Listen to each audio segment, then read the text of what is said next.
Hi friends అందరికీ ఎలా ఉన్నారు అందరూ? ఈరోజైతే మనం గోబీ మసాలా ఫ్రై చేసేద్దామని అనుకుంటున్నాను. ఒక పెద్ద గోబీ తీసుకున్నాను నేను.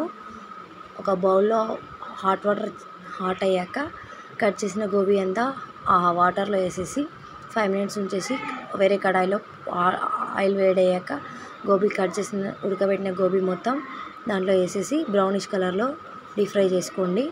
ఇంకో కడాయిలో ఉల్లిగడ్డ, పచ్చిమిర్చి, పసుపు వేసి పోపు చేయండి.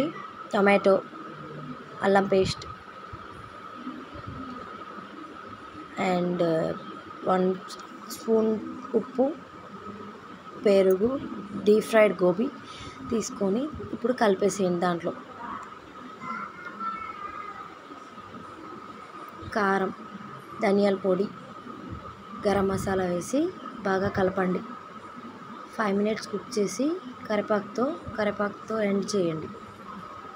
కరివేపాకు వేసేసి 2 మినిట్స్ ఉంచేసి స్టవ్ లో ఫ్లేమ్లో ఉంచుకొని 2 మినిట్స్ కుక్ చేయండి. తర్వాత సర్వింగ్ బౌల్లో తీసుకొని సర్వ్ చేసుకోండి. Gobi fry, masala fry